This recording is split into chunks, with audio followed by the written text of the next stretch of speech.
Family Kids, we are so excited for service today. But first, we need to go over our core values. Now, these are not just rules, but since we are followers of Christ, they are things that we live by no matter where we are. Our first core value is love God, because God is love and He first loved us. We're all here because we all love God. Our next core value is love people, because God loves all people. God loves us so much that He sent His Son to save us. If people are that important to God, then they should be that important to us. Our next core value is do your best and God does the rest. Now, it's super important we always do our best no matter what we're doing, even if that means having church at home. And finally, have fun because God gives us joy. So no matter what, let's have some fun today. Here we go now. Hey everyone, it is time for our wow thought of the day. Would you agree that sometimes hard or sad things happen to people in this world? Have you ever wondered why God let some of those things happen? Well, here's the comforting thing. Whether you understand why something happened or not, we can have confidence in God's character. Why? Because God is perfect and He cannot make a mistake. Let me repeat that. God is perfect and cannot make a mistake. That means that He is perfect in love, He's perfect in goodness, He is perfect in kindness, and He's perfect in wisdom. So even though we may not understand why something happens, God does. So let's read this verse found in Romans 8:28. It says, "We know that in everything, God works for the good of those who love Him. They are the people God called because that was His plan. All things work together for good if you put your trust in God. He is trustworthy." Wow. God's story, David and Goliath. So part of God's story is about the time David fought Goliath. And it begins like this. David was the youngest of 8 brothers. His job was being a shepherd, which meant he spent all day in a field watching sheep eat and roll around the grass. Meanwhile, some of his brothers were off with the Israeli army preparing for war against the Philistines. The Philistines were one of the toughest armies the people of Israel had to fight. So one day, David was taking food to his brothers because his dad asked him to. But when he got there, his brothers accused him of coming so he could watch the fight instead of the sheep. Since David knew in his heart he was just obeying his dad, he didn't mind being misunderstood. Anyway, while David was there, he saw a huge Philistine man, more than 9 feet tall, step onto the field between the 2 armies. He was wearing a thick helmet and armor and carrying huge weapons. His name was Goliath, and he was definitely used to being the winner. David found out that Goliath had been stepping onto the field like this every morning for the past 40 days and saying, "Give me a man and let us fight each other." But nobody from Israel was brave enough to fight him, even the king. Well, David didn't like that this giant was intimidating the Israelites. After all, they were God's special family. And because God was with the Israelites, they could have courage in any situation. So David, who wasn't even a soldier, told the king, "I'll fight against him." Now, the king thought David was too small, but he really wanted someone to fight Goliath. So he gave in. And David knew he wasn't strong enough to beat Goliath by himself, but he believed God would be with him. So he said, "The Lord will rescue me from the hand of this Philistine." The king hoped David was right. He even had his own weapons and armor put on David, but they didn't fit him. David decided to go into battle in his regular clothes. That's how sure he was that God would help him. Anyway, David went to a nearby stream and chose 5 smooth stones to use with his slingshot. Then he walked onto the battlefield to meet the massive Goliath. When Goliath saw how wimpy David looked, he was furious. He thought he'd get to fight the Israelites' strongest warrior. He said to David, "Am I a dog that you come at me with sticks? I'll give your flesh to the birds and wild animals." David might have looked like a wimp, but he was actually really brave. In fact, he was so brave that when he was taking care of sheep, he fought off bears and lions. Because God helped him protect his sheep, David knew God would help him protect this special family. David said, "You come at me with a sword, but I come at you with the name of the Lord Almighty." He was explaining to Goliath that God was more powerful than anything. He also added that he would feed Goliath's flesh to the birds, which made the giant even more mad. Then David took a stone, put it in the slingshot, and slung it at Goliath. Goliath didn't even get a chance to swing a sword because the stone hit him right in the forehead and sunk in deep. He face-planted straight into the ground. Nobody could believe it. Then David ran over, took hold of the giant's sword, and drew it from the sheath. He took the sword and cut off Goliath's head. David carried the head all the way back to Jerusalem. And when the Philistine army realized Goliath was dead, they started running away like a bunch of scaredy cats. The Israelites chased the Philistines, shouting loudly. They had won.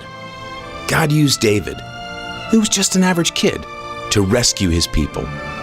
And that's the story of David and Goliath. So, in case you missed it, here's the quick version.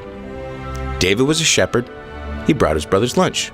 He saw Goliath. Goliath scared everybody. David wasn't scared. He knew God was stronger. David fought Goliath. He used one stone. God helped him kill Goliath. The Israelites won. God's people were saved. And that's a part of God's story.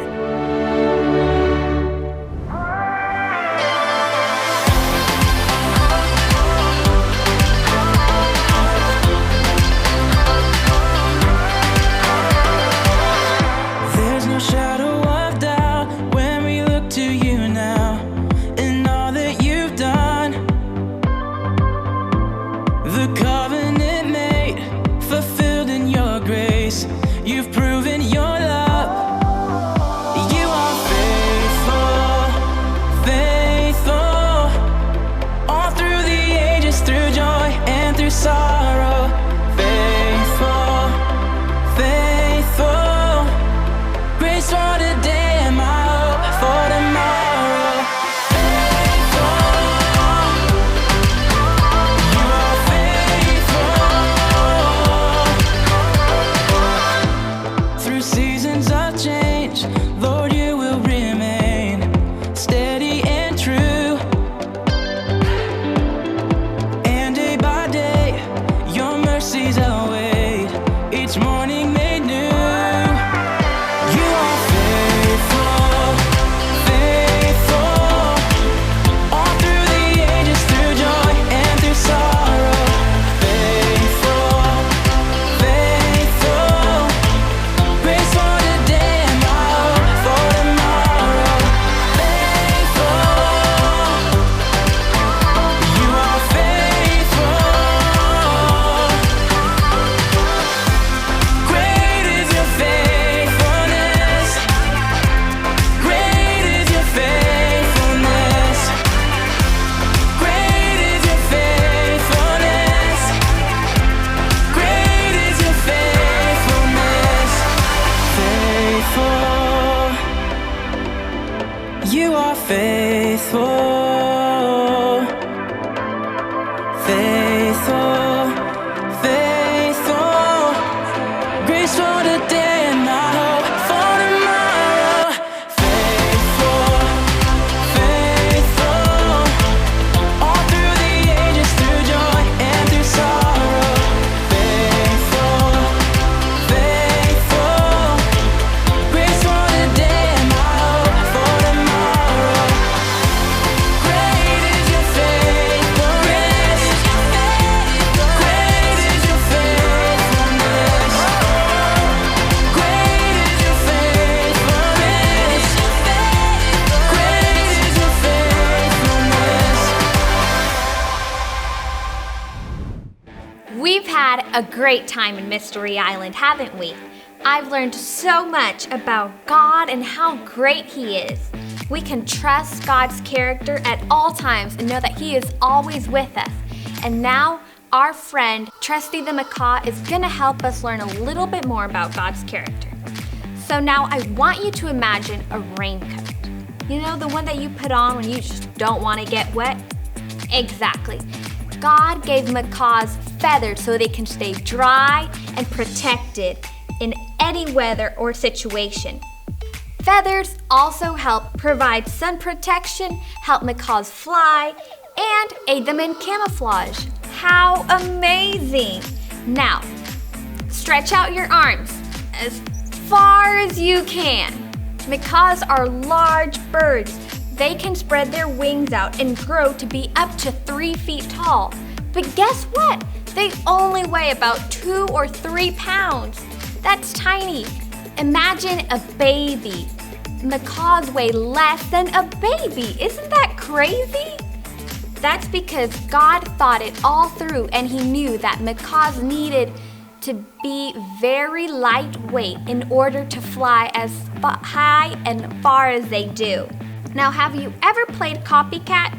Maybe not intentionally, but you know what it's like to have a brother or sister or a friend repeat everything you say. Macaws are very good at mimicking what humans say and do. That's how smart they are. Now, one last thing I want to tell you about the macaws. Back in the day, they were the trusted companions of pirates. Do you know why? Because macaws are trustworthy. But here's the great thing. You don't need to have a macaw because we have God. He's our trusted companion. We can trust in him every day with every detail or big decision that we make. He will guide you right where you need to be. Hey guys, it's game time. And as you know, this week we've been learning about Trusty the macaw. And macaws are really nice or unique in a sort of way. They're really smart and they can copy like a lot. It's really cool. And so our game's called Trusty Says. And how to play it is, if I say Trusty Says to flap your hands like a bird, and okay, if I say Trusty Says, you do it. But if I don't say Trusty Says, don't do it. Okay, you guys got it? Ready? Yeah. Alrighty. Trusty says to flap your hands like a bird. Okay. Trusty says to hop on one foot. Alrighty. Stop. Ooh. It's okay, guys. Let's keep going. Let's see. Trusty says to touch your toes. Trusty says to touch the sky. And Trusty says to stop. Put your hands in the air again. Ooh. I didn't say Trusty Says this time, guys. All right, guys, this is our last round. Try your best, all right? Trusty says to touch your head. Trusty says touch your shoulders. Trusty says touch your knees. Trusty says to touch your hips. Touch your head. Aw, good job, guys. Thanks for playing. Bye. Hi friends, I hope you're ready because now it's time for our power verse. So today we're gonna actually be reading from Psalms 145:1. Here's how it goes. It says, I will exalt you, my God and King, and praise your name forever and ever. Now we're gonna break it up and say it a little slowly, so repeat after me. I will exalt you. I will exalt you, My God and King. my God and King, And praise your name. and praise your name Forever and ever. forever and ever. That sounded awesome. Now, let's try it all together. Are you ready? I will exalt you, my God and King, and praise your name forever and ever. Psalms 145:1. Great job, friends. Have a great day. World Changers, today we're talking about how God is trustworthy. What do you guys think of whenever I say the word trustworthy? Maybe you think of somebody who is reliable, somebody who's always there for you no matter what. And that is exactly what God does. He's there for us no matter what happens. God is trustworthy. So let's take a look today at how we know that God is trustworthy, that He's worthy of our trust, that we should put our trust in Him no matter what.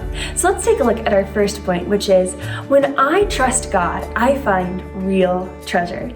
Have you guys ever lost something so important? I know I have, and I was freaking out all day.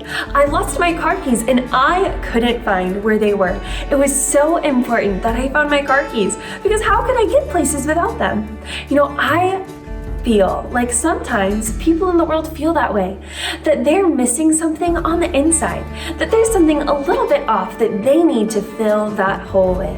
The part of them that makes them sad, the part of them that they know is missing. And some people try and fill that with other treasure. They might fill it with the treasure of friends. They might fill it with the treasure of movies, the treasure of all of these things that they think will fill their hearts. But you know what? Those aren't real treasure because you can't depend on them. You can't rely on them all the time. That's why whenever we trust God, we know that He is the real treasure, that God is trustworthy. He's dependable. He loves us. He's there for us whenever we need Him, no matter what. Which brings us to our second point. God is worthy of trust. Not only is God trustworthy, meaning that He's always there for us, God is worthy of trust because He's a good Father who loves us no matter what. So let's take a look at Psalm 62:8 and see what it has to say about God being trustworthy. Psalm 62:8 says, "Trust in Him at all times, you people. Pour out your hearts to Him, for God is our refuge." We need to trust God at all times. No matter what happens in our life, no matter what storms we face, no matter how crazy life gets, we can trust God because we know that He's always in control, that He's always talking to us, and that He loves us so much. World Changers, remember that God is trustworthy. No matter what happens, we can always depend on God because He's always there for us, no matter what. Hey guys, thanks so much for joining us today. And remember, you're God's kids. He has plans for you. He loves you like crazy. And we do too. See you later. Be sure to visit theassembly.org/kidstuff. We'll see you next time.